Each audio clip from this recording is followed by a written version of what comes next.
جس حدیث میں ہے کہ 3 دن سے کم میں قرآن ختم نہ کرو، اس حدیث کے آخر میں حضرت عثمان بن عفان کا ایک رات میں قرآن پاک ختم کرنا موجود ہے۔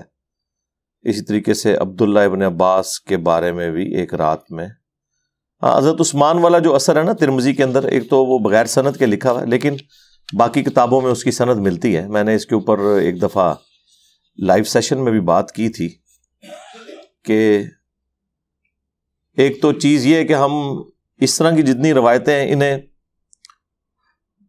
درایتاً بھی دیکھیں کہ عقلاً یہ چیز پاسبل بھی ہے کہ نہیں، کرامت کی کیٹیگری سے ہٹا کے۔ اس طرح کی کوئی کرامت ہوتی نا تو وہ اللہ کے محبوب صلی اللہ علیہ وآلہ وسلم کو معجزے کی شکل میں دی جاتی۔ اس کے برعکس ہمیں جو بخاری مسلم میں مل رہا ہے وہ تو بالکل ڈیفرنٹ ہے۔ ہم نے اپنے اس پلیٹ فارم کے لیے کرائٹیریا رکھا ہوا ہے قرآن اور اس کے بعد بخاری اور مسلم، جس کے اوپر امت متفق ہے، اور جو چیزیں قرآن صحیح بخاری صحیح مسلم میں فٹ ان بیٹھتی ہیں ان کو ہم لے لیتے ہیں، جو فٹ ان نہیں بیٹھتی یا تو ان کی روایت کے اوپر کوئی کلام ہوتا ہے یا پھر اس کی کوئی تعویل تلاش کرنے کی ضرورت ہے۔ اس کی وجہ ہے کہ وہ اتنی احتیاط کے ساتھ چیزیں جمع نہیں ہوئی۔ انہی میں سے ایک ایشو یہ سیدنا عثمان ابن عفان رضی اللہ تعالیٰ عنہ کے بارے میں آتا ہے۔ اس کے علاوہ چند تابعین کے بارے میں بھی آتا ہے کہ وہ ایک رات کے اندر قرآن کی تلاوت مکمل کر لیا کرتے تھے۔ اس وجہ سے پھر غلام مصطفیٰ ظہیر صاحب نے فضائل قرآن والی کتاب کے اندر نا اسے بڑا ڈیفینڈ کیا ہے، لیکن جواز کی حد تک۔ حالانکہ وہ خود مانتے ہیں کہ جامع ترمذی میں ہی موجود ہے کہ نبی علیہ السلام نے فرمایا جس نے 3 دن سے کم میں قرآن مکمل کیا اس نے قرآن کے فہم میں سے کچھ بھی حاصل نہیں کیا، اور قرآن کا مقصد فہم ہی حاصل کرنا ہے۔ مطلب یہ کوئی 100-150 صفحوں کی کتاب تو نہیں ہے، یہ تو اچھی خاصی بڑی کتاب ہے۔ تو اس حدیث کے تحت ہمارا تو موقف یہ ہے کہ یہ نبی علیہ السلام کی واضح حدیث کی موجودگی میں اگر کوئی شخص ایک رات کے اندر پورا قرآن مکمل کرتا ہے تو یہ بات کوئی نبی علیہ السلام کے ہاں پسندیدہ نہیں ہے۔ ہم حرمت کا فتویٰ نہیں لگاتے، لیکن یہ ایک روایت ہے جس کے اوپر یہ پورے کا پورا مقدمہ انہوں نے کھڑا کیا ہوا ہے۔ اور جب ہم کہتے ہیں کہ آپ اپنے بابوں کے بارے میں کہتے ہو کہ وہ روزانہ 3 قرآن پڑھتے تھے، 8 قرآن پڑھتے تھے، جو فضائل اعمال میں کہانیاں لکھی ہوئی ہیں، تو وہ حضرت عثمان کا لا کے عمل پیش کرتے ہیں۔ بھئی حضرت عثمان نے تو 1 پڑھا ہے، آپ نے کہاں سے 8 پڑھ لی ہیں؟ ہم تو ویسے اس 1 کو بھی یعنی درایتاً ایکسپٹ کرنے کے لیے تیار نہیں ہے۔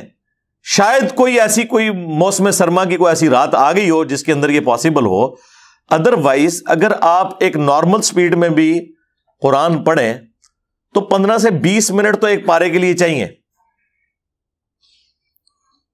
اور اگر آپ اس کی قرات کا اہتمام کر کے پڑھیں تو میرا خیال ہے 1 گھنٹے میں ایک پارہ مکمل ہوتا ہے۔ اسی لیے آپ دیکھتے ہیں کہ اہل حدیث کے ہاں جو قیام اللیل ہو رہا ہوتا ہے 1.5 سے 2 گھنٹے کا ہوتا ہے، اور پڑھتے وہ کتنا ہے 1 یا 1.25 پارہ۔ تو آپ مجھے بتائیں ایک رات میں 30 گھنٹے تو نہیں ہوتے، آدھا گھنٹہ بھی لگا لیں تو 15 گھنٹے کی بھی کوئی رات نہیں ہوتی، کوئی سردیوں کی بھی کوئی لمبی سی رات بھی نکال لیں تب بھی 15 گھنٹے کی نہیں بنتی۔ تو غلام مصطفیٰ ظہیر صاحب نے اسے کور کرنے کی کوشش کی ہے، انہیں اندازہ ہو گیا تھا کہ یہ کام گڑ بڑا ہے۔ انہوں نے لکھا کہ وہ بعض اوقات راتیں بھی لمبی ہوتی ہیں، اور پھر جو بندہ روٹین میں پڑھتا رہے، وہ آپ جو مرضی کر لیں، یہ بات سمجھ میں آنے والی نہیں ہے۔ اور پھر اس پہ تر رہا یہ کہ بخاری اور مسلم دونوں میں حدیث ہے، نبی علیہ السلام نے فرمایا کہ تم میں سے کسی میں استطاعت ہے کہ وہ 1/3 قرآن پڑھ لے ایک رات میں؟ تو صحابہ کرام نے کہا کہ یا رسول اللہ اس کی طاقت کون رکھ سکتا ہے سوائے فضائل اعمال کے بزرگان دین کے انورٹڈ کامز میں۔ تو نبی علیہ السلام نے فرمایا سورہ اخلاص پڑھ لو، یہ 1/3 قرآن کے برابر ہے۔ 2 اعتبار سے 1/3 قرآن کے برابر ہے۔ ایک تو قرآن کے جو 3 بنیادی عقائد ہیں نا، عقیدہ توحید، عقیدہ رسالت اور عقیدہ آخرت، باقی ساری اس کی کورالریز ہیں۔ شریعت کے جتنے احکامات ہیں وہ عقیدہ رسالت کی کیٹیگری میں فال کرتے ہیں۔ اسی طریقے سے اللہ کی ذات کے تعارف کے اوپر جتنی آیات ہیں وہ توحید کی کیٹیگری میں فال کرتی ہیں۔ اور فکر آخرت سے متعلق یا آخرت کی جواب دہی سے متعلق جتنی آیات ہیں وہ عقیدہ آخرت سے متعلق ہے، اسی میں عذاب قبر، وہ ساری چیزیں اسی میں آ جاتی ہیں۔ تو یہ تین بنیادی مسلمانوں کے عقائد ہیں، عقیدہ توحید، عقیدہ رسالت اور عقیدہ آخرت۔ اب فرشتوں پر ایمان، ظاہر ہے وہ اللہ کے فرشتے ہیں، توحید میں ہی داخل ہو جائے گا۔ کتابوں پر ایمان، رسولوں پر ایمان، وہ عقیدہ رسالت میں آ جائے گا۔ اس اعتبار سے تہائی قرآن ہے سورہ اخلاص کہ توحید کا ٹچ سٹون ہے سورہ اخلاص، اور توحید قرآن کا ایک تہائی حصہ ہے ایڈریس کرنے کے اعتبار سے، اور اس اعتبار سے بھی ایک تہائی ہے کہ اس کا ثواب تہائی قرآن کے برابر ہے۔ تو اگر 3 دفعہ سورہ اخلاص پڑھ لی جائے تو ایک قرآن کے برابر ثواب ملے گا۔ تو اگر اس طرح کوئی 8 قرآن روزانہ کے پڑھتا ہے تو ہمیں تو کوئی اعتراض نہیں، 24 دفعہ سورہ اخلاص پڑھتا ہوگا۔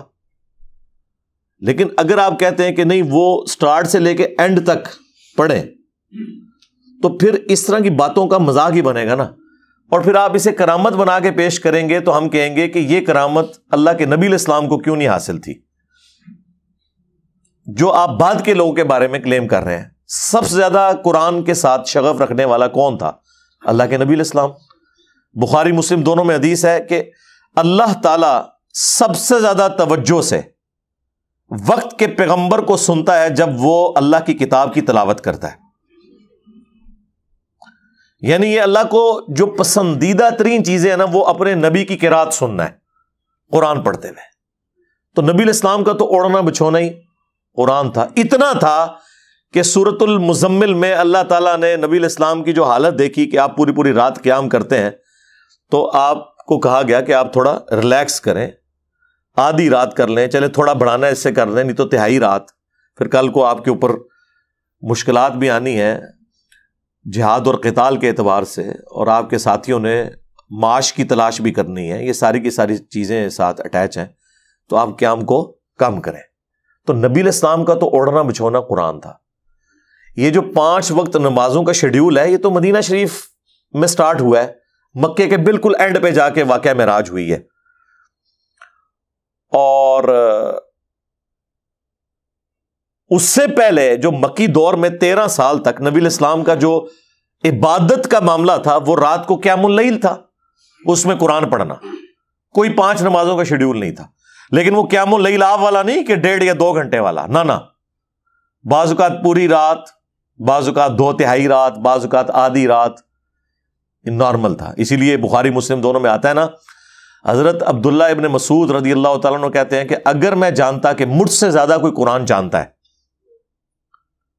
تو میں اپنے اونٹ بھگاتا، ان کے جگر جلا دیتا اس شخص سے قرآن حاصل کرنے کے لیے کہ جو مجھ سے زیادہ قرآن جانتا ہے۔ میں نے 70 سے زیادہ صورتیں حضور کے پیچھے قیام اللیل میں سن کے زبانی یاد کی ہیں، یعنی 114 میں سے 70 صورتیں حضرت عبداللہ ابن مسعود جو شروع کے 10 مسلمانوں میں ہیں، سابقون الاولون میں سے ہیں، اصحاب بدر میں سے ہیں، اور جب پرشین امپائر گری تو حضرت عمر نے انہیں چیف جسٹس لگایا کوفہ میں،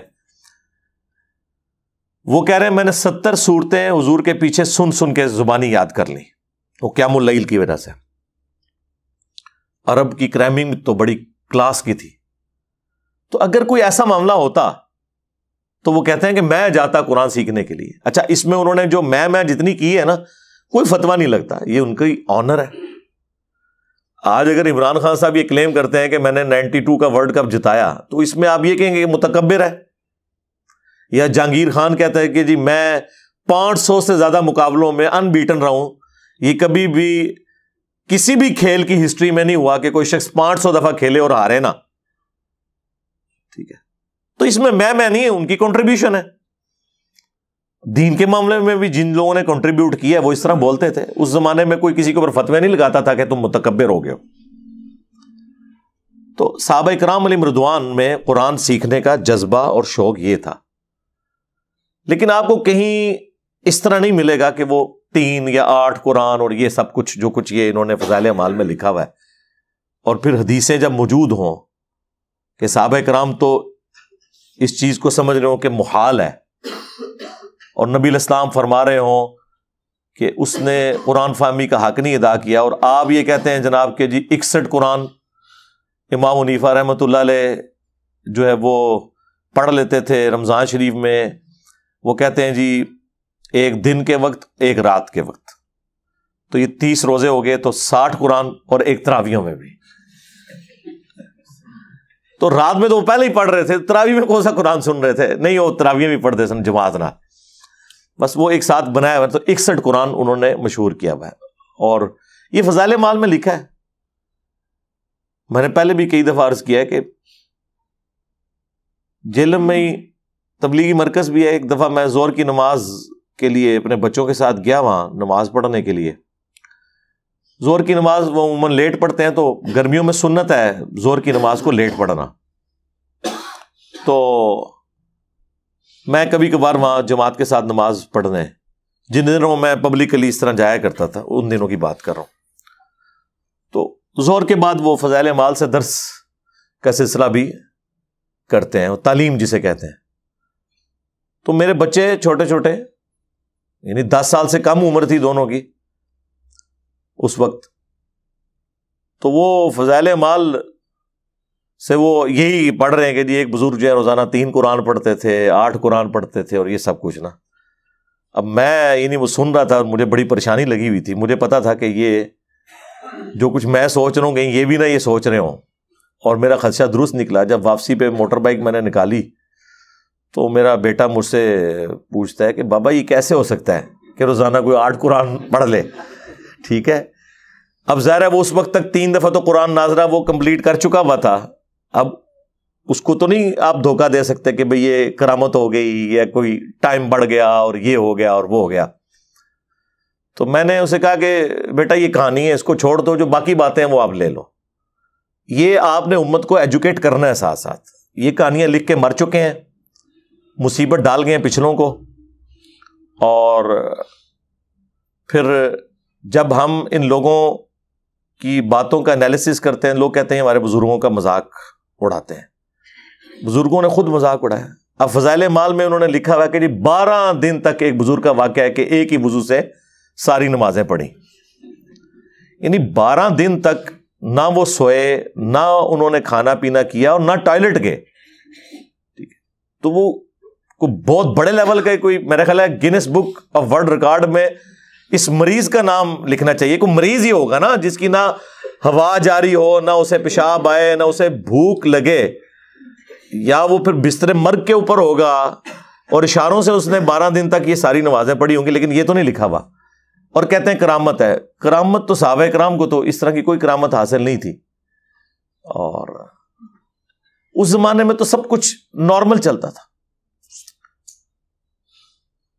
اسی طریقے سے آپ مطلب عجیب و غریب یہ کہانیاں تو آپ کو ہر دوسری جگہ سننے کو ملیں گی کہ جی وہ بزرگ جو ہیں وہ بیٹھے یہاں ہوتے تھے اور نماز مکے پڑھ لیتے تھے، مدینے جا کے پڑھ لیتے تھے، ان کی یہ پرواز ہوا کرتی تھی، روحانی پرواز، اور یہ وہ۔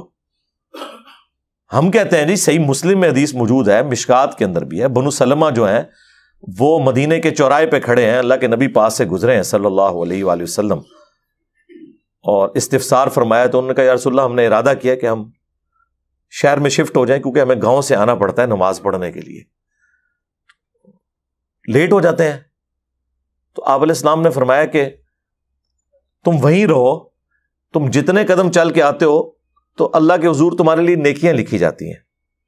اچھا وہ شفٹ اس لیے ہو رہے ہیں کہ ہمیں نماز میں آسانی ہوگی، دور سے آنا، جماعت میں شامل ہونا ایک تردد کا کام ہے، تو ہم قریب ہی آ جائیں۔ اور نبی الاسلام فرما رہے ہیں جتنے قدم چل کے آتے ہو ثواب ہوگا۔ ان کے وہم و گمان میں بھی نہیں تھا کہ اڑ کے بھی کوئی آ سکتا ہے، نہیں تو نبی الاسلام فرماتے ہیں کہ بھئی تم تو بڑی شان والے ہو، تمہارے گھوڑے کے قدموں کی خاک جو گھوڑے کے نتنوں میں بیٹھے، جو ایک کہانی انہوں نے بنائی ہوئی ہے لمبی سی، اور اس کو کوئی غوث کتب ابدال نہیں پہنچ سکتا، اور غوث کتب ابدال تو جو ہے وہ ایک نماز مکے پڑھیں گے، ایک مدینے، ایک بیت المقدس، اور اس اون بھی پڑھتے نا بیت المقدس کے کوئی نہیں کہ اتنے اسرائیل دی فوج وڑن نہیں دیں انہوں نے۔ ٹھیک ہے، تو چھڑاتے کیوں نہیں ہیں؟ بیت المقدس نمازیں پڑھتے ہیں یہ بزرگ جا کے، اور نگاہیں مار کے بندوں کو بھسم کرتے ہیں، تو اسرائیلی فوجیوں کو وہاں سے ہٹا دینا, مسلمانوں کے لیے آسانی ہو جائے. ٹھیک ہے, ڈیوٹیاں لگی ہیں نا جی. اللہ کیوں نہیں کرتا؟ اللہ اس لیے نہیں کرتا کہ اللہ نے مسلمانوں کی ڈیوٹی لگائی ہوئی ہے, اور مسلمانوں نے ڈیوٹی لگائی ہوئی ہے غوث قطب ابدال کی طرف. تو تمہیں ہی پوچھنا ہے نا کہ آپ کراچی شہر کی ڈیوٹی پہ ہیں اور کراچی کی ساری ہیروئن اور ساری افیون اور چرس آپ کے مزار کے اوپر بک رہی ہے, تو یہ کیا ڈیوٹی آپ پوری کر رہے ہیں؟ آپ جناب لاہور شہر کی ڈیوٹی آپ کے پاس ہے, آپ کو کہتے ہیں جی روحانی گورنر پنجاب, اور جتنی بے حیا عورتیں ہیں وہ اپنا ناچ گانا, اور جتنے چرسی اور پاؤڈری ہیں وہ آپ کے مزار پہ نظر آئے, تو سرکار آپ سے پوچھیں گے نا کہ آپ نے ڈیوٹی پوری کی ہے یا نہیں. آپ ہی سے پوچھیں گے, آپ کا کلیم ہے نا. اللہ کا کلیم کہیں نہیں ہے کہ میں یہ کروں گا, وہ تو امت کی ڈیوٹی ہے. تو پھر ان ساری چیزوں کو چھپانے کے لیے ان کے پاس بڑے یعنی جھوٹے قسم کے بہانے ہوتے ہیں. تو وہ بات وہاں سے میں نے شروع کی تھی. ہم تو بالکل ایگری نہیں کرتے اس طرح کی چیزوں کے ساتھ, اور یہ عقلاً بھی محال ہے. ہو سکتا ہے راوی کا وہم ہو سکتا ہے کہ کوئی ایک آدھ دفعہ کوئی ایسا معاملہ ہو گیا ہو, نہ یہ کوئی روٹین والا معاملہ پاسبل ہے, نہ ہم ان روایتوں کی بنیاد پہ ہمیں کوئی چیز مجبور کرتی ہے کہ جو چیز واضح قرآن کے اسلوب کے, بخاری اور مسلم کے اسلوب کے خلاف ہے ہم اسے ایکسیپٹ کر لیں. بالکل قطعاً نہیں. قرآن میں واضح ہے طٰہٰ ما انزلنا علیک القرآن لتشقی, ہم نے نبی قرآن آپ پہ اس لیے نازل نہیں کیا کہ آپ مشقت میں پڑ جائیں. الا تذکرۃ لمن یخشی, یہ تو نصیحت ہے صرف اس کے لیے جو اللہ کی دھمکی سے ڈر جائے. یعنی ہاں آپ اس مصیبت میں, اس تکلیف میں اپنے آپ کو مت ڈالیں کہ لوگ حق بات قبول نہیں کر رہے. یہ تو صرف ان کے لیے نصیحت ہے جو اللہ کی دھمکی سے ڈرتے ہیں. فذکر بالقرآن من یخاف وعید, اس قرآن کے ذریعے آپ اسے ڈر سنائیں جو اللہ کی دھمکی سے ڈرے. سیذکر من یخشی ویتجنبها الاشقی, نصیحت اسے کریں جو ڈر رکھنے والا ہے, اور جو بدبختی پہ اترا ہوا ہے اسے اس کے حال پہ چھوڑ دیں. یہ قرآن کا اسلوب ہے. اس میں مشقت تبلیغ والی بھی ہے, اور قرآن کی تلاوت میں بھی اپنے آپ کو مشقت میں ڈالنا یہ بھی منع ہے. بخاری مسلم میں حدیث ہے کہ بس قرات اس وقت تک کرو جب تک کہ طبیعت ساتھ دے, جب نیند کا غلبہ ہو یا ایسا کوئی معاملہ ہو تو چھوڑ دو. اب مجھے بتائیں اس طرح کی مشقت کو اٹھا سکتا ہے؟ اور پھر آپ کو کہانیاں سنائیں گے جی ایک ٹانگ پہ 15 سپارے اور دوسرے پہ 15, بغلے بڑے سن. نبی علیہ السلام نے کبھی ایک ٹانگ کے اوپر نماز پڑھی ہے؟ مجھے بتائیں. دونوں ٹانگوں پہ کھڑے ہو کے نماز پڑھی. ویسے آپ کو کہتے ہیں کہ جی وہ دائیں پاؤں کا انگوٹھا ہل جائے تو نماز ٹوٹ جاتی ہے, تو جب وہ دائیں پاؤں پورا اٹھاتے ہوں گے, ہائے ہائے ہائے کتنے دبا گیا, کہتے نہیں قلعہ ہے نماز دا اے سجا انگوٹھا. کہانیاں بنائی ہوئی ہیں, اور جب ہم یہ بات کریں تو ان کو برا لگتا ہے. تو یہ مشقت نہیں ہے. بخاری مسلم دونوں میں حدیث ہے, نبی علیہ السلام گھر میں انٹر ہوئے, آپ نے دیکھا کہ ایک چھت سے رسی لٹک رہی ہے. آپ نے فرمایا یہ رسی کیسی ہے؟ تو بتایا گیا جو آپ کی بیٹی ہے نا زینب, وہ رات کو قیام کرتی ہیں اور اپنا جوڑا اس کے ساتھ باندھ لیتی ہیں, کیونکہ بعض اوقات نیند کا غلبہ ہوتا ہے نا, تو وہ جب یوں بندہ جھکتا ہے نا, تو جب جوڑے کو اس طریقے سے پیچھے سے کھینچ پڑتی ہے تو ان کی آنکھ کھل جاتی ہے, اور پھر وہ نبی علیہ السلام نے فرمایا کھولو رسی. نماز اس وقت تک پڑھو جب تک کہ تمہاری طبیعت تمہارا ساتھ دیتی ہے. یعنی اپنے اوپر اس طرح کی مشقت ڈالنا, اور یہ کون کہہ رہا ہے؟ نبی علیہ السلام اپنی بیٹی کو. آپ ہمیں بے شک کہتے رہے 40 سال تک عشاء کے وضو سے فجر کی نماز, نبی علیہ السلام تو اپنی بیٹی کو یہ کام نہیں کرنے دے رہے. ٹھیک ہے, نبی علیہ السلام تو ان چیزوں سے ناراض ہوں گے. ہاں فضائل مال میں لکھا ہوا ہے کہ جی یہ جو آیت ہے نا ما انزلنا علیک القرآن لتشقی, سورہ طٰہٰ کی, یہ اس وقت نازل ہوئی تھی کہ نبی علیہ السلام بھی اپنے آپ کو رسی سے باندھ لیا کرتے تھے, تاکہ جب آپ کو جھٹکا لگے تو آپ کی آنکھ کھل جائے اور آپ جو ہے نا وہ قرات جاری رکھے. تو اس موقع پہ اللہ تعالیٰ نے نبی علیہ السلام کو منع کیا کہ قرآن اس لیے نازل نہیں ہوا کہ آپ مشقت میں پڑ جائیں. نعوذ باللہ. آپ دیکھیں کتنی بڑی جھوٹی تہمت رسول اللہ کے اوپر لگائی ہے انہوں نے. نبی علیہ السلام تو اپنی بیٹی کو یہ کام نہیں کرنے دے رہے. اور دوسرا، یہ قرآن کی آیت بتا رہی ہے کہ یہاں مشقت سے مراد ہے تبلیغ کی مشقت، کیونکہ اگلے الفاظ دیکھیں، ما انزلنا علیک القرآن لتشقى الا تذکرۃ لمن یخشی. یہ اس لیے نہیں نازل کیا کہ آپ مشقت میں پڑ جائیں کہ لوگ ایمان کیوں نہیں قبول کر رہے، یہ تو صرف ان کے لیے نصیحت ہے جو ڈر جائیں. فَلَعَلَّكَ بَاخِعٌ نَفْسَكَ عَلَىٰ آثَارِهِمْ إِن لَّمْ يُؤْمِنُوا بِهَٰذَا الْحَدِيثِ آسَفًا. کیا اپنے آپ کو اس غم سے ہلاک کر لو گے کہ لوگ اس قرآن پر ایمان نہیں لائے؟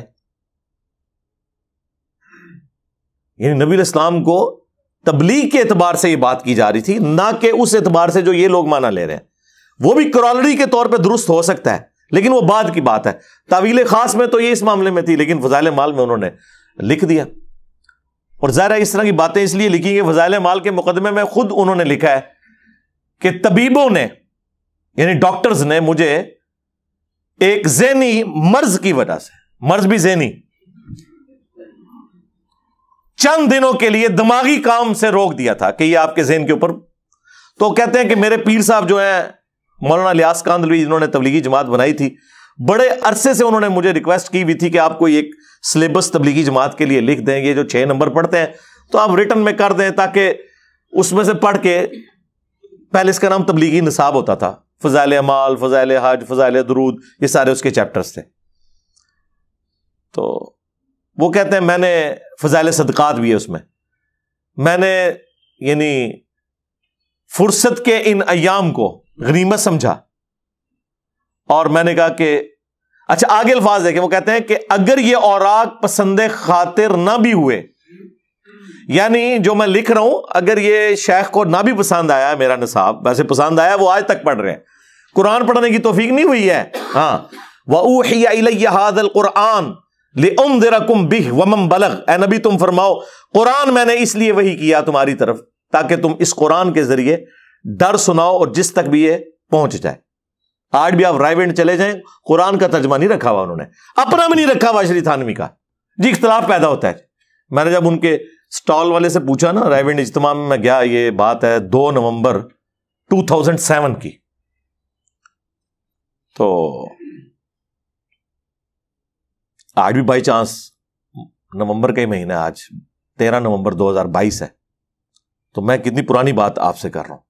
تو کہتے ہیں حضرات کہتے ہیں قرآن سے اختلاف پیدا ہوتا ہے. میں نے کہا قرآن میں تو لکھا ہوا ہے کہ یہ کتاب یہود و نصارہ کے اندر جو اختلافات ہیں ان کو بھی دور کرتی ہے، جو انہوں نے ٹیمپرڈ کتابوں کی فارم میں. اور آپ کہہ رہے ہیں اختلاف پیدا ہوتا ہے. نہیں جی وہ فرقوں کا اختلاف. تو میں نے کہا آپ احمد بریلوی کا بھی ترجمہ رکھ لیں، آپ اشری تھانوی کا بھی رکھ لیں، آپ جوناگڑھی کا بھی رکھ لیں، سید فرمان علی شاہ کا بھی رکھ لیں. تو زبانی پڑھنے کے اوپر زور دیا ہوا ہے. تو اس میں لکھا وہ اوراق جو ہیں وہ پسند خاطر نہ بھی ہوئے تو تب بھی میرے خالی ایام تو اس بابرکت مشغلے میں صرف ہو ہی جائیں گے. وہ کہتے ہیں چلو میرا ٹائم تو پاس ہو جائے گا. ادھر جو کچھ نہ بھی نکلیا، جو کتاب ٹائم پاس کرنے کے لیے لکھی گئی ہو، آج اس کے بارے میں مولانا تقی عثمانی صاحب بھی کہتے ہیں کہ جی دنیا میں قرآن کے بعد سب سے زیادہ پڑھی جانے والی کتاب ہے. یہ آنر کے طور پہ بتاتے ہیں. کہتے ہیں نہیں کوئی لمحہ ایسا نہیں گزرتا، جس طرح ہم کہتے ہیں نا کوئی لمحہ ایسا نہیں گزرتا کہ دنیا کے کسی حصے میں اذان نہ ہو رہی ہو اور اللہ کے ساتھ اس کے محبوب کا نام نہ بولا جا رہا ہو صلی اللہ علیہ وآلہ وسلم. وَرَفَعْنَا لَكَ ذِكْرَكَ کے تحت اللہم صلی علی محمد وعلی آل محمد. تو وہ کہتے ہیں نہیں کوئی لمحہ ایسا نہیں گزرتا کہ دنیا کے کسی حصے میں فضائل اعمال نہ پڑھی جا رہی ہو. یہ کوئی آنر کی بات ہے؟ اس کے اندر تو یہ کچھ لکھا ہوا ہے. اور پھر پکی مور لگائی ہے انہوں نے کہا کہ جی کوئی کہیں غلطی سے بھی نہ کوئی قرآن کھول لے. انہوں نے کہا جی اس کے لیے تو 15 علوم چاہیے، اور اس میں بھی 14 علوم کے بعد ان کو خطرہ ہوا کہ کہیں 14 کوئی حاصل نہ کر لے. انہوں نے لکھا 15واں جو ہے وحی بھی ہے، یعنی گاڈ گفٹڈ، یعنی وہ اللہ ہی کسی کو دے تو دے، وہ یعنی کسبی نہیں، آپ حاصل نہیں کر سکتے. تو نہ کرنے لی گال ہوئی نا، روند مارنے لی گال ہوئی نا. تو وہ لکھا وہ بھی ہے 15واں. یعنی اگر آپ کہنا میں نے 14 علوم حاصل کر لیے ہیں تو وہ 15 تو آپ کا ڈینائی کر ہی دیں گے کہ یہ تو یار صرف علماء دیوبند کو مل سکتا ہے، بریلوی کہیں گے یہ صرف بریلوی علماء کو مل سکتا ہے، وہابی کہیں گے صرف وہابی علماء کو مل سکتا ہے، شیعہ کہیں گے صرف شیعہ علماء کو مل سکتا ہے۔ آپ لاکھ انہیں قرآن سے دکھائیں کہ قرآن میں اللہ تعالیٰ نے بار بار ایک صورت میں اس بات کو رپیٹ کیا ہے، وَلَقَدْ يَسَّرْنَا الْقُرْآنَ لِلذِّكْرِ فَهَلْ مِن مُدَّكِرٍ، ہم نے قرآن کو نصیحت حاصل کرنے کے لیے آسان کر دیا، تو ہے کوئی نصیحت حاصل کرنے والا؟ وہ آپ لاکھ بتائیں، آپ وہ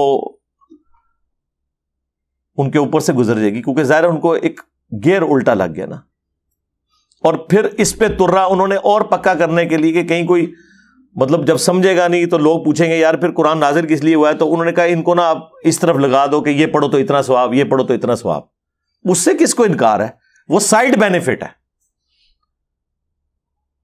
مجھے بتائیں ایک بندہ یہاں سے حج کرنے جائے اور وہ کہ میں نے جہاز کا سفر کیا، راستے میں مجھے یہ سینریز نظر آئیں، تو مقصد اس کا حج کرنا ہے یا وہ جہاز میں بیٹھ کے سیر کرنا اور سینریز دیکھنا ہے؟ لیکن بینیفٹ تو حاصل ہوگا، وہ ہم نہیں کہہ رہے کہ مزہ نہیں آئے گا۔ کہاں 4 مہینے کا پیدل سفر مشکلات میں گھرا ہوا، تکلیف میں گھرا ہوا، اور کہاں 4 گھنٹے کی اب رہ گئی ہے وہ فلائٹ اسلام آباد سے جدے کی، کہاں 2 دن اور 1 رات کا سفر جدے سے لے کے مکے تک کا، اور کہاں 50 منٹ کی ڈرائیو۔ تو وہ تو ہے، لیکن مقصد حج و عمرہ کرنا ہے، مقصد سیر کرنا تو نہیں ہے۔ قرآن کا مقصد جو ہے وہ تو تذکیر ہے، اس سے نصیحت حاصل کرنا۔ وَأُوحِيَ إِلَيَّ هَذَا الْقُرْآنُ لِأُنذِرَكُم بِهِ وَمَن بَلَغَ، اے نبی تم فرماؤ میں نے قرآن اس لیے تم پر وحی کیا تاکہ تم اس کے ذریعے ڈر سنا دو، اور جس تک بھی یہ کتاب پہنچے اس کو انسٹرومنٹ آف دعوت نبی الاسلام کی قرآن ہے۔ اب وہ فضائل مال میں انہوں نے کیسے جان چھڑوائی اس سے؟ انہوں نے کہا جی احمد بن حنبل فرماتے ہیں کہ ایک رات میں نے خواب میں اللہ تعالیٰ کو دیکھا۔ کڈی وڈی کہانی ہے یارا، یعنی یہ پیکج اگر آفر ہونا ہوتا نا تو حضرت موسیٰ علیہ السلام کو آفر ہوتا، جو سورہ الاعراف کی آیت نمبر 143 میں آیا، جب انہوں نے خواہش کا اظہار کیا تو اللہ تعالیٰ نے کیا فرمایا؟ لن ترانی، تو مجھے نہیں دیکھ سکتا بلکہ پہاڑ کی طرف دیکھ۔ وہاں اللہ تعالیٰ فرما سکتا تھا کہ نہیں میں بعد میں امام حنیفہ کو بھی 100 دفعہ زیارت کروانی ہے، احمد بن حنبل کو بھی کروانی ہے، خواب والا پیکج ہے وہ لے لو۔ ہاں خواب والا پیکج نبی علیہ السلام کے لیے ہے، وہ جامع ترمذی میں موجود ہے، نبی علیہ السلام نے خواب میں اللہ تعالیٰ کو دیکھا، وہ بالکل صحیح سند کے ساتھ ہے۔ یہ حدیث ترمذی میں بھی ہے، مسند احمد میں بھی ہے، مشکات میں اس کا نمبر 748 ہے۔ اس حدیث کو امام ترمذی نے صحیح کہا اور ساتھ لکھا کہ میں نے اپنے استاد امام بخاری سے اس حدیث کے بارے میں خود پوچھا تھا، یعنی جنہوں نے صحیح بخاری لکھی ہے، تو انہوں نے فرمایا یہ حدیث صحیح ہے۔ یہ اگرچہ بخاری میں نہیں ہے لیکن اس حدیث کو امام بخاری نے انڈورس کیا ہے، اور امام ترمذی نے سند کی ضرورت نہیں، انہوں نے ڈائریکٹ امام بخاری سے اس حدیث کے بارے میں پوچھا ہوا ہے، اور انہوں نے ساتھ لکھا ہے یہ حدیث صحیح ہے کہ نبی علیہ السلام نے اللہ تعالیٰ کو خواب میں دیکھا۔ وہ اس پہ میری تفصیلی ویڈیو ہے، وہ آپ الگ سے دیکھ لیں۔ کہتے ہیں جی احمد بن حنبل نے دیکھا اور انہوں نے پوچھا یا اللہ میں تیرا قرب حاصل کرنا چاہتا ہوں، اس کے لیے سب سے بنیادی چیز، سب سے ضروری چیز، سب سے آسان ذریعہ کیا ہو سکتا ہے؟ تو اللہ تعالیٰ نے فرمایا کہ قرآن کی تلاوت کرنا۔ ظاہر ہے بالکل صحیح بخاری میں حدیث ہے کہ تم میں سب سے بہتر وہ ہے جو قرآن سیکھے اور سکھائے۔ ہاں پڑھے پڑھائے نہیں، سیکھے اور سکھائے۔ سیکھنا سکھانا صرف یہ نہیں ہے کہ آپ اس کی قرات کرنے کا فن سیکھیں، اس کی تعلیمات کو سیکھنا بھی ہے۔ تو اب اللہ تعالیٰ نے آگے سے جواب دیا احمد بن حنبل، اب وہ کہانی لکھی ہے فضائل مال میں، اب کیا کریں، مجبوراً شرم آتی بیان کرتے ہوئے بھی۔ تو جب یہ اللہ تعالیٰ نے فرمایا کہ میری کتاب، تو احمد بن حنبل نے آگے سے پوچھا کہ یا اللہ سمجھ کے یا بغیر سمجھ کے؟ انہوں نے سمجھا کہ احمد بن حنبل کو دیوبندی مولوی تھا یا کوئی تبلیغی جماعت کا کوئی بسترا اٹھانے والا تھا، جس کے دماغ میں فوراً آیا کہ سمجھ کے کہ بغیر سمجھ کے۔ یہ تو پوچھنے کی ضرورت ہی نہیں ہے، کس کو انکار ہے؟ ترمذی میں حدیث ہے کہ قرآن کے ہر حرف کے اوپر 10 نیکیاں ہیں، اور پھر نبی علیہ السلام نے فرمایا کہ میں نہیں کہتا کہ الف لام میم، یہ ایک حرف ہے بلکہ یہ 3 حرف ہیں. الف الگ سے ایک حرف ہے، لام الگ سے ہے، میم الگ سے ہے. اب یہ الف لام میم سے مراد حروف مقطعات بھی ہو سکتے ہیں، اور الف لام میم سے مراد علم بھی ہو سکتا ہے. علم تری کیف فعل ربک باصحاب الفیل، دونوں معنی درست. لیکن نبی علیہ السلام نے بیسیکلی یہ بتایا کہ ہر حرف پہ 10 نیکیاں. اس سے کس کو انکار ہے؟ وہ تو سائیڈ بینیفٹ ہے. مجھے بتائیں کہ احمد بن حنبل یہ کیسے جرأت کر سکتے تھے، اور پھر آگے سے اللہ تعالیٰ پہ جھوٹ باندھا کہ اللہ تعالیٰ نے فرمایا کہ خواہ سمجھ کے پڑھو خواہ بغیر سمجھ کے. نعوذ باللہ. یعنی اللہ تعالیٰ قرآن میں امت کو کوئی اور بات بتا رہا ہے اور احمد بن حنبل کو خواب میں آ کے کوئی اور بات بتا دی ہے. اسی تو ہم کہتے ہیں خوابوں کا دین اور ہے، کتابوں کا دین اور. احمد بن حنبل کو کیسے اللہ تعالیٰ خواب میں یہ کہہ سکتا تھا کہ بغیر سمجھ کے بھی پڑھو کوئی مسئلہ نہیں ہے، جبکہ قرآن میں آپ کو بتاتا ہوں درجنوں آیات ہیں. لیکن اس کا ایک بڑا آپ سمجھ لیں کلائمیکس سورہ صاد میں ایک آیت ہے، بڑی ایکسٹرا آرڈنری آیت ہے. وہ آپ کو یہ فلسفہ سمجھا دے گی کہ قرآن نازل کس لیے ہوا ہے. آیت نمبر 29 سورہ صاد، سورت نمبر 38 آیت نمبر 29. کتاب انزلناہ الیک مبارک، یہ کتاب یعنی قرآن جو آپ کی طرف اللہ تعالیٰ نے نازل فرمائی ہے ہماری طرف سے آپ کی طرف، یہ وہ بابرکت کتاب ہے. لیدبروا، یہ نازل اللہ تعالیٰ نے فرمایا میں نے اس لیے کی ہے تاکہ لوگ تدبر کریں آیات ہی، اس کی آیات پر. تلاوت نہیں، صرف تدبر، غور و تفکر کریں. وَلِيَتَذَكَّرَ أُولُو الْأَلْبَابِ، اور نصیحت حاصل کریں اس سے جو عقل والے ہیں. یعنی جو مینٹل ہے، پاگل ہے، مجنون ہو گیا ہے، دماغ خراب ہو گیا ہے، اس کے اوپر تو شریعت کا قلم اٹھ گیا. جس کو اللہ نے عقل دیا ہے، جو روٹی منہ کے راستے کھاتا ہے، ویسے تو پاگل بھی منہ کے راستے ہی کھاتے ہیں، یعنی جو تھوڑا بہت اپنا دماغ استعمال کر سکتا ہے نا، قرآن میں اس کے لیے نصیحت ہے. اور نہیں جی وہ متقین کے لیے، جی ہدی للمتقین. آپ کو کس نے یہ بات بتا دی ہے کہ متقین کا مطلب داڑھی پگڑی پیری مریدی ڈگری ہے؟ اس کا تو مطلب ہے عام بندے کے لیے ہدایت ہی نہیں ہے. اور پھر قرآن کی اس آیت کا کیا کریں گے؟ ہدی للناس وبینات من الہدی والفرقان شہر رمضان الذی انزل فیہ القرآن ہدی للناس وبینات من الہدی والفرقان. رمضان کا مہینہ وہ ہے جس میں قرآن نازل ہوا جو پوری انسانیت کے لیے ہدایت ہے. اور صرف ہدایت نہیں، ہدی للناس وبینات من الہدی، اور ہدایت کے روشن دلائل ہیں اس میں، والفرقان، اور یہ حق اور باطل میں تمیز کرنے والی کتاب ہے. صحیح بخاری میں نبی علیہ السلام کے لیے بھی آیا محمد فرق بین الناس، محمد لوگوں میں حق اور باطل کے درمیان فرق ہے، صلی اللہ علیہ وآلہ وسلم. تو ہدی للمتقین کا مطلب ہے ہدایت ہے ان کے لیے جو ڈر جائیں. وہ داڑھی والا بھی ہو سکتا ہے، بغیر داڑھی والا بھی ہو سکتا ہے، نمازی بھی ہو سکتا ہے، بغیر نمازی بھی ہو سکتا ہے. جو ڈر جائے اس بات سے کہ جس اللہ نے میری مرضی کے بغیر مجھے پیدا کیا وہ میرے ساتھ کچھ بھی کر سکتا ہے، اور مرنے کے بعد مجھے پیش ہونا ہے اس کے سامنے. جو بھی اس تصور سے ڈر گیا اس کے لیے قرآن میں ہدایت ہے. اور جو اس تصور سے نہیں ڈرا، چاہے وہ کسی اسلامی جماعت کا امیر ہی ہو، کوئی مذہبی پیشوا ہی ہو،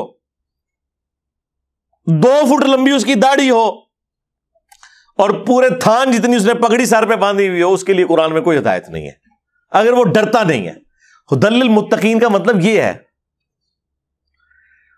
ہدی للمتقین کہتے ہیں، ساتھ ہی اپنے بزرگوں کے نام لینا شروع کر دیتے ہیں. وہ بزرگ جنہوں نے اپنے ناموں کے کلمے پڑھائے، وہ بزرگ جنہیں دوسرے فرقوں کے بزرگ کافر کہیں اور وہ ان کو کافر کہیں، یہ بزرگوں کا ٹوٹل سٹیٹس ہے ان کے. تو بات کہاں سے سٹارٹ ہوئی تھی؟ یہ کرامت ہی ہوتی ہے. کبھی میرے پہ کوئی کیفیت طاری ہو جائے. وہ سوال ایسا تھا کہ مجھے اچانک ذہن میں آیا کہ یہ بڑے عرصے سے ادھار تھا میرے اوپر کہ میں ایسے ویڈیو ریکارڈنگ میں آفیشلی بھی لے کے آؤں کہ ایک رات میں 2 قرآن تھے، 3 قرآن تھے، 8 قرآن، خدا دا نہ آ جائے، اللہ کو ڈر جاؤ اللہ کرو. یہ 30 پارے بھی قرآن کے جو بعد میں بنائے گئے صرف اس لیے، صحابہ کرام کے زمانے میں 7 دن میں قرآن مکمل ہوتا تھا، اور وہ قرآن کی 7 منزلیں ہیں.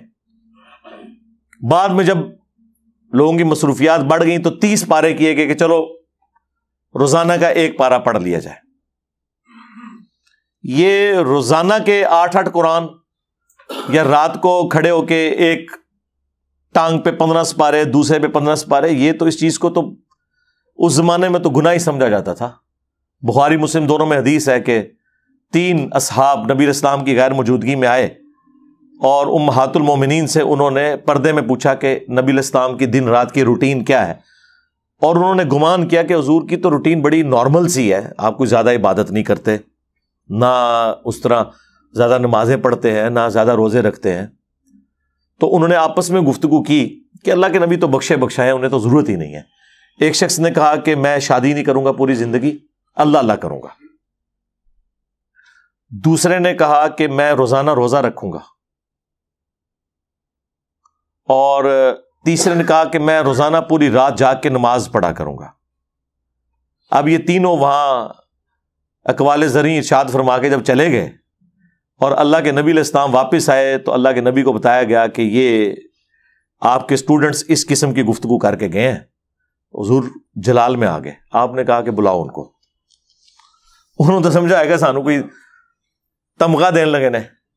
اللہ کے نبی علیہ السلام فرمایا کہ یہ کیا تم نے کلیم کیے ہیں، یہ میں روزہ رکھتا بھی ہوں چھوڑ بھی دیتا ہوں، نفلی روزے رکھتا ہوں نہیں بھی رکھتا، رات کو میں سوتا بھی ہوں عبادت بھی کرتا ہوں، اور نکاح تو میری سنت ہے.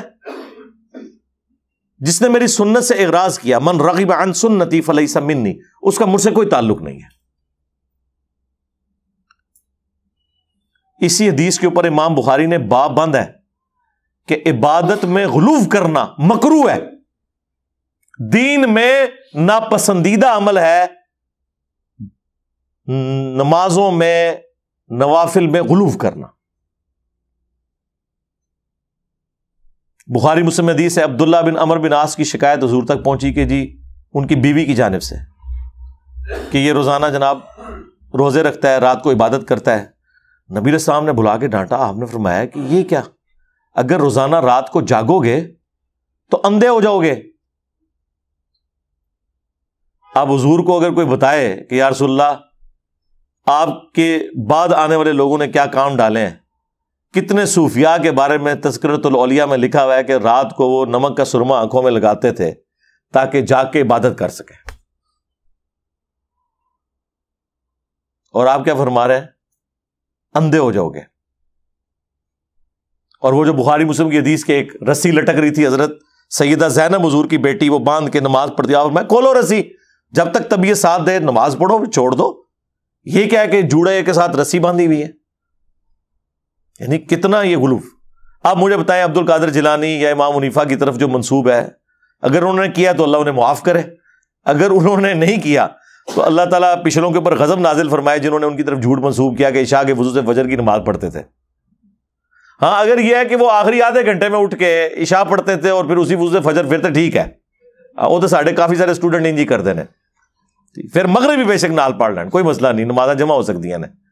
لیکن اگر اس سے مراد یہ عام روٹین لے رہے ہیں تو یہ ہے بھی جھوٹ ہے اور ناپسندیدہ عمل. امام بخاری نے باقاعدہ باب باندھا ہے اس حدیث پہ. تو عبداللہ بن عمر بن عاص کو نبی علیہ السلام نے کہا کہ تیری آنکھیں اندھی ہو جائیں گی، تیرے جسم کا بھی تجھ پہ حق، تیری بیوی کا بھی تجھ پہ حق، اور پھر آپ نے فرمایا کہ روزانہ روزے نہ رکھو، ایک دن چھوڑ کے ایک دن روزہ رکھ لیا کرو، یہ داؤدی روزے ہیں.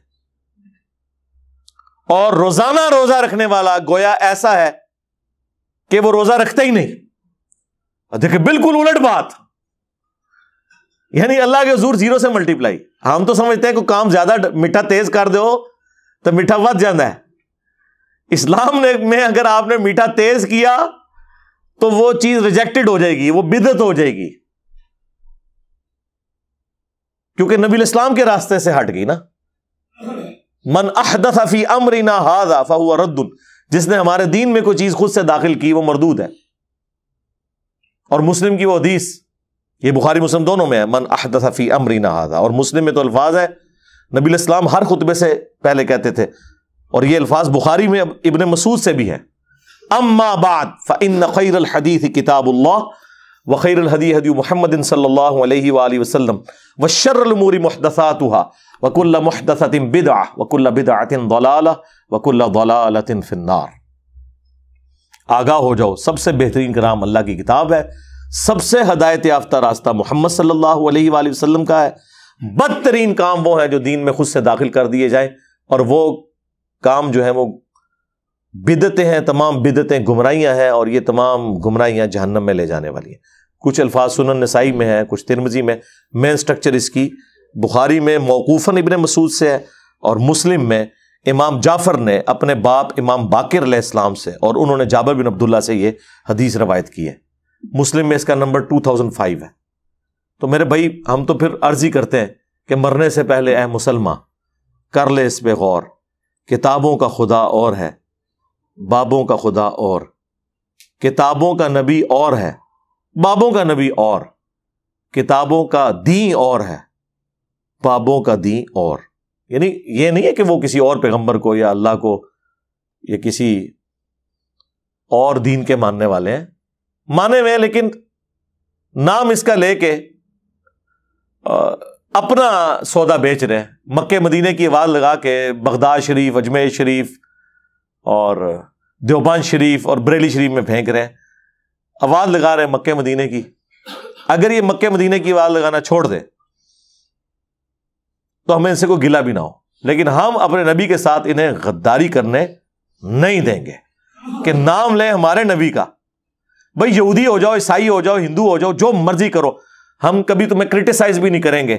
وہ ہمیں قرآن نے منع کیا ہے کہ کسی کے جھوٹے خداؤں کو برا نہیں کہنا۔ اچھا، بعض لوگ اس کی بلی لے رہے ہیں کہ انجینئر صاحب قرآن میں تو حکم ہے کسی کے جھوٹے خداؤں کو برا مت کو، وہ تمہارے سچے کو گالی دیں گے، تو انجینئر صاحب بزرگوں کو برا کیوں کہتے ہیں؟ اس لیے کہ بزرگ کسی کے جھوٹے خدا کی بات نہیں ہے، وہ ہمارے دین کے اوپر ڈاکہ مار رہے ہیں۔ اگر یہ بزرگ کہیں نا ہم ہندو ہیں، سکھ ہیں، عیسائی ہیں، تو ہم انہیں کبھی بھی برا نہیں کہیں گے، ہم علمی طریقے سے ان کا رد کریں گے۔ لیکن اگر یہ کہیں گے کہ ہم مسلمان ہیں اور ہم نبی الاسلام کا دین آپ تک پہنچا رہے ہیں، ہم قرآن کی تعلیمات پہنچا رہے ہیں، اور اندر انہوں نے اپنے بابوں کی سٹوریاں رکھی ہوئی ہیں، تو سرکار یہ تو واجب القتل ہیں، غدار ہیں اگر خلافت اسلامیہ قائم ہو تو۔ لیکن ہم تو صرف علمی رد کرتے ہیں، قانون ہاتھ میں نہیں لیتے۔ آپ کہہ رہے ہیں گالی دینے کی بات، یہ تو بہت آگے تک بات ہے، یہ غدار ہے۔